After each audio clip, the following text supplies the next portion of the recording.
हर हर महादेव दोस्तों और नमस्कार। आज की हमारी कहानी है डांगर। मैं गांव से शहर नर्स की जॉब करने एक बड़े से हॉस्पिटल में गई थी। मेरी ड्यूटी डिलीवरी वार्ड में लगी थी। मैं प्रेग्नेंट औरतों का चेकअप कर रही थी। मेरी नज़र वेल एजुकेटेड कपल पर पड़ी क्योंकि वो इंग्लिश में बात कर रहे थे। वो प्रेग्नेंट औरत डरी हुई थी। उसे लेबर पेन भी शुरू नहीं हुए थे, इसलिए वो वेटिंग रूम में बैठे थे। हाँ, डिलीवरी डेट आज की ही थी। उस औरत के साथ शायद उसकी 2-3 फीमेल फ्रेंड और उसका पति था। वो प्रेग्नेंट औरत अपने पति से बच्चों की तरह कह रही थी, सोना, मुझसे दर्द बर्दाश्त नहीं होगा। मुझे सिजेरियन से हमारे बच्चे को बाहर लाना है। उसका पति भी प्यार से उसके माथे के बालों को पीछे करता हुआ कहता है, ठीक है बेबी, जैसा तुम चाहती हो वैसा ही करो। फिलहाल तुम डिलीवरी रूम में चलो ना। प्रेग्नेंट औरत बोली, नहीं, मुझे उन औरतों को देखकर घबराहट होती है। जब तक डॉक्टर नहीं बुलाती मुझे यहीं रहने दो। पति ने कहा, ठीक है बेबी। तभी मैंने उस लड़के को मेडिसिन की पर्ची पकड़ा दी। वो मेडिसिन लेने वहाँ से चला गया। जब मेरी नज़रों ने उस प्रेग्नेंट औरत की नज़रों का पीछा किया, वो एक औरत को खा जाने वाली नज़रों से घूर रही थी, जिसमें गांव का सादापन कूट कूट कर भरा था। उसने लाइट कलर का सूट पहना था, सिर पर वो कॉटन का दुपट्टा। पता चल रहा था वो गांव से अपने बहू बेटे के पास आई थी। नाम था बिमला। बिमला बेबस सी बैठी अपनों के बीच पराई लग रही थी। बहू को गुस्से में बिमला को घूरते देख बहू की फ्रेंड ने उसे टोका, बस कर यार, क्या खा जाएगी, रिलैक्स। बहू ने अपनी फ्रेंड के कहने पर बिमला से नज़रें हटाते हुए कहा, मुझे भूख लगी है। ये मोहित कहाँ रह गया? तभी बिमला ने अपने बैग से कैरी बैग निकालकर बहू के सामने करते हुए कहा, ले बेटा, जब तक मोहित नहीं आता तब तक ये सेब खा ले। बहू ने गुस्से से कैरी बैग को हाथ मारते हुए कहा, तेरे सेब नहीं चाहिए, पता नहीं कहाँ से उठाकर लाई होगी, गंवार कहीं की। हमने तो नहीं बुलाया तुझे, तो क्यों ये मुंह उठाकर आ गई? उसकी फ्रेंड ने उसे टोकते हुए कहा, यार, सेब नहीं खाने तो मत खा, उन पर इतना भड़क क्यों रही है? कितने लोग हैं ऑफिस में, किसी ने बता दिया होगा, तेरी हालत देखकर आ गई वो। शायद तू भूल रही है, वो जीजू की माँ है, उन्हें सब पता है ऐसे में क्या करना चाहिए। इस दौर से वो गुजर चुकी हैं। बहू ने गुस्से में जवाब दिया, इसे सिर्फ डांगर पालने का पता है, इसने सारी उम्र बस वही किया है। डांगर पालने के सिवा इसे कुछ नहीं आता। पिछली बार जब आई थी ना, मेरी नॉन स्टिक की कढ़ाई को रगड़ रगड़ कर सिंपल बना गई थी। मेरी वोडका की बोतल को गंदा पानी समझकर सिंक में फेंक दिया था इसने। फ्रेंड ने हंसते हुए कहा, रिलैक्स यार, लगता है आंटी को सफाई बहुत पसंद है। बहू ने अपनी फ्रेंड को घूरते हुए देखा। उसकी फ्रेंड वहीं चुप हो गई। बिमला बहू की बातें सुनकर वहीं पिल्लर से टेक लगाकर बैठ गई। थकान उसके चेहरे पर साफ नजर आ रही थी। मोहित भी खाना, पानी की बोतल और मेडिसिन लेकर आ गया। बहू शिकायत भरे लहजे में बोली, क्या सोना, खाना लाने में इतनी देर लगा दी?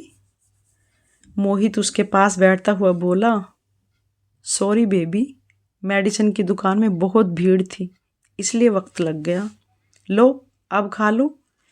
वो अपने हाथों से उसे खाना खिलाने लगा। बिमला ने नज़र भर कर अपने बहू बेटे को देखा, फिर इधर उधर देखने लगी। मोहित ने अपनी पत्नी को खाना खिलाया, थोड़ा पानी पिलाया और पानी की बोतल नीचे रख दी। बिमला ने कहा, बेटा मुझे प्यास लगी है, थोड़ा पानी मिलेगा? बहू बेटे ने उन्हें अजीब नज़रों से देखा। मोहित ने बेरुखी से कहा, वो सामने नल है, जाकर पी लो। बहू की फ्रेंड उठकर बिमला के साथ जाने लगी। बहू ने अपनी फ्रेंड की बाजू पकड़कर कहा, खुद पी लेगी, इस गंवार को हमने नहीं बुलाया। फ्रेंड न चाहते हुए वहीं बैठ गई। बिमला नलकों के पास जाकर नलकों को देखने लगी। जो एक दीवार में लगे थे वो भी कई सारे। बिमला ने पहले तो नलकों को बड़ी ध्यान से देखा, फिर आसपास पानी पी रहे लोगों को देखा। वो नल को छूकर धीरे से मुस्कुराते हुए मन में सोचने लगी, शहर के लोग सच में समझदार और जटिल हैं। नल भी अपने जैसे ही लगाए हैं। उसने दूसरों को देखकर जैसे ही नल को दबाया, पानी की फुहार सीधी उसके ऊपर आकर गिरी, जिससे उसका चेहरा और कपड़े गीले हो गए। बहू दूर बैठी बस उसे ही देख रही थी। वो गुस्से में उठकर आई, दांत पीसते हुए बिमला से बोली, क्या पानी भी पीना नहीं आता? तुझे देखकर सभी हंस रहे हैं, करवा दी ना हमारी बेइज्जती। तुम्हें यहाँ आने को किसने कहा था? तुम बिना बुलाए मुंह उठाकर क्यों आ गई? गांव के गंवार को पानी भी पीना नहीं आता। यहाँ से सुबह ही चले जाना अपने डांगरों में, कहकर वो पैर पटकते हुए वहां से चली गई। बिमला बेबस सी बहू को जाता देखती रही। वो चुन्नी के पल्लू से अपने चेहरे पर गिरे पानी को साफ करने लगी या आंखों में आए पानी को पोंछने लगी, ये तो वही जाने। एक बिमला की उम्र की औरत पास में नलके के नीचे बर्तन साफ कर रही थी। उसने शायद बहू की सारी बातें सुन ली होती। वो गिलास भरकर पानी लाई, बिमला की ओर करके बोली, लो बहन, पानी पी लो। बिमला ने जवाब दिया, नहीं, मैंने पानी पी लिया है। औरत ने कहा, हाँ, कपड़े और चेहरे ने पिया है, गला तो अभी भी सूखा है। बिमला ने उससे गिलास ले लिया। तभी वो औरत बोली, अजीब बात है ना, गांव में नदियाँ, पशु पक्षी, जीव जंतु आदि सभी की प्यास बुझाती है, वही नदी इन शहर के नलकों में कैद होकर एक इंसान की प्यास नहीं बुझा सकी। शहर में आकर नदी भी शहर के लोगों जैसी हो गई है, अपनी मर्यादा भूल गई, इंसानों की तरह ये भी फिल्टर जो हो गई है। बिमला ने पानी पीकर गिलास उस औरत को पकड़ाते हुए कहा, धन्यवाद, ये पानी तो कड़वा था। औरत ने मुस्कुराते हुए गिलास लेते हुए कहा, आपको पसंद नहीं आएगा, फिल्टर जो है। बिमला भी हल्का सा मुस्कुरा दी। वो औरत वहाँ से चली गई। बिमला भी अपनी जगह जाकर बैठ गई। ऐसे ही वक्त बीतने लगा। रात के 8 बज गए। बहू बेटे ने उसे पानी तक नहीं पूछा। बिमला को भूख लगी थी, कहे भी तो किससे? पानी की तरह मना कर दिया तो वो क्या करती है, अपने बैग से सेब निकालती है और खाने लगती है। तभी बहू की फ्रेंड उसे देखती है। वो फिर अपनी फ्रेंड को देखती है जो अपने पति के कंधों पर सिर रखकर सो रही थी।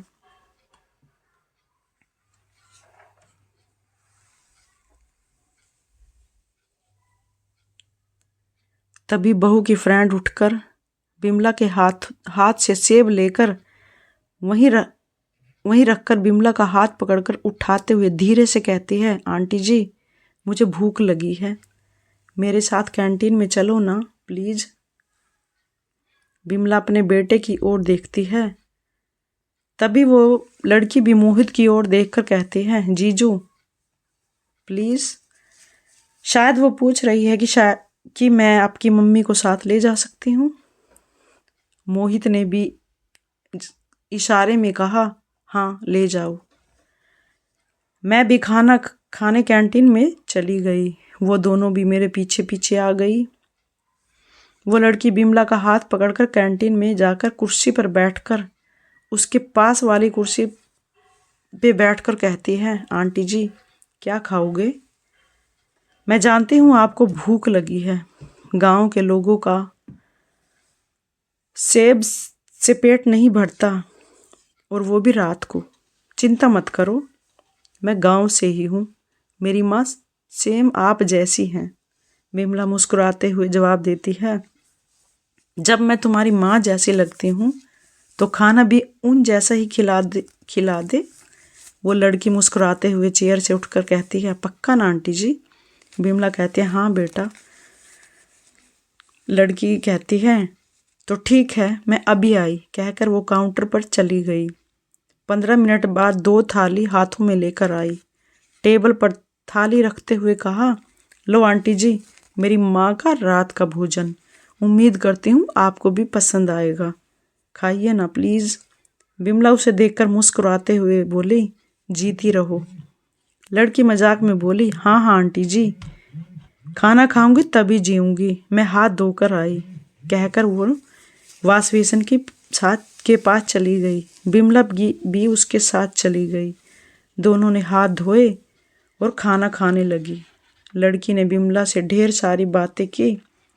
खाने में था सूखी सब्जी, दाल, सलाद और रोटी। दोनों ने खाना खाया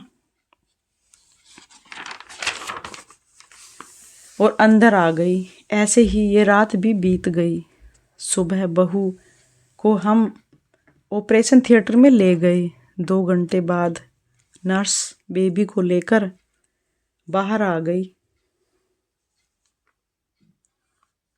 बेबी को बिमला के सामने करके बोली, आंटी जी बेटा हुआ है। तभी बेटे मोहित ने मुझसे अपने बेबी को ले लिया।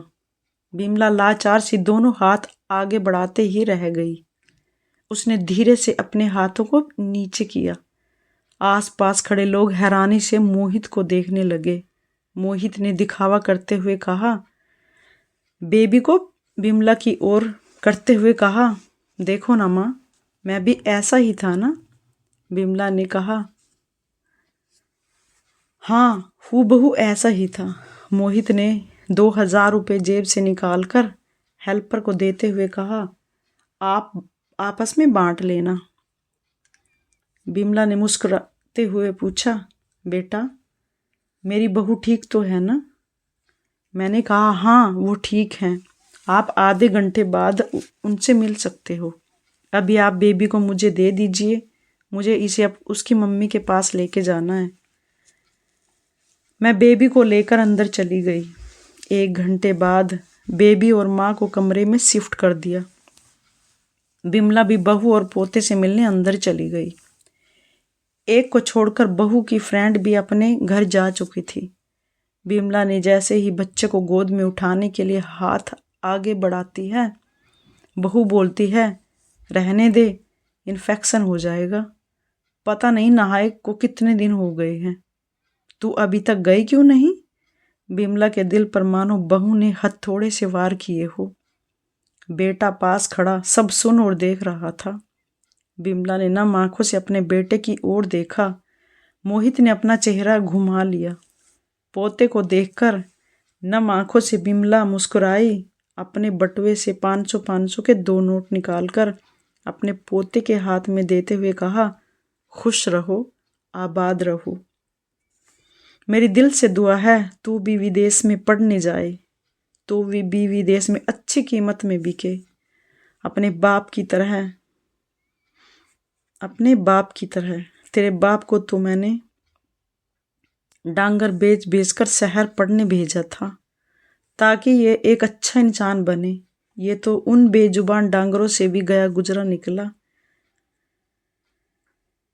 वो तो कहीं मिल भी जाए तो प्यार से गर्दन हिलाते हुए मेरे पास आते हैं। ये तो इंसानियत ही भूल गया। ये भी तो पढ़ा लिखा डांगर है, जिसे तेरी माँ ने अच्छी खासी कीमत देकर खरीद लिया हो। यह सुनकर बहू गुस्से में बोली, गंवार क्या बोल रही है? बिमला धीरे से लेकिन गुस्से में बोली, चुप, मेरी चुप्पी को मेरी कमजोरी मत समझना। खुद को देखकर गुस्सा कम कर ले। हॉस्पिटल के बेड पर लेटकर भी बकवास किए जा रही है। माँ बनकर भी माँ की ममता दिल में नहीं आई। बहू बस बिमला को गुस्से से देख रही थी। फिर बिमला मोहित की ओर देखकर बोली, बहू से क्या शिकायत जब अपना ही सिक्का खोटा निकले। ये बार बार बोल रही है, क्यों मुंह उठा कर आ गई। तू जैसे डांगर को 9 महीने पेट में पाला था। माँ की ममता है, खुद को रोक नहीं पाई। तू बाप बनने वाला है, सुनकर रहा नहीं गया तो चली आई। चिंता ना कर, रुकने नहीं आई, जा रही हूँ। वो पोते के सिर पर प्यार से हाथ फेर कर कहती है, इसे विदेश पढ़ने भेजना। शायद तुम दोनों एक माँ के दिल को समझ सको। कहकर बिमला की आंखें नम हो गई। उसने अपना बैग उठाया और बाहर की ओर जाने लगी। बेटा बहू उसे जाते हुए देख रहे थे। बिमला ने मुड़कर एक बार फिर देखा और फिर वो बाहर चली गई। हॉस्पिटल के बाहर ऑटो में बैठकर बस स्टैंड पर गई। वहाँ से अपने गांव के लिए गांव छाद लगते शहर पहुंची। शहर से 2-3 किलो मिठाई खरीदकर ऑटो से अपने गांव चली गई। आस पड़ोसी सब पूछने लगे, बिमला बहू को क्या हुआ है, लड़का या लड़की। बिमला ने मुस्कुराते हुए कहा, लो पहले मुंह मीठा करो, मैं दादी बन गई, मुझे पोता हुआ है। सभी ने मिठाई खाते हुए उसे बधाई दी। बिमला के चेहरे पर मिले जुले भाव थे। सभी अपने अपने घर चले गए। बिमला की एक सहेली उसी के पास बैठकर पूछने लगी, बिमला तू बहू के पास रुकी क्यों नहीं, हफ्ता 10 दिन रुक जाती। बिमला ने नम आंखों से कहा, गांव की गंवार का पढ़े लिखों में क्या काम, गांव की मिट्टी गांव में ही शोभा देती है। यह कहकर उसने एक मिठाई का टुकड़ा अपने मुंह में डाल लिया और खाने लगी। तो ये थी आज की हमारी स्टोरी, कहानी डांगर। अपना कीमती वक्त देने के लिए धन्यवाद। Thank you so much.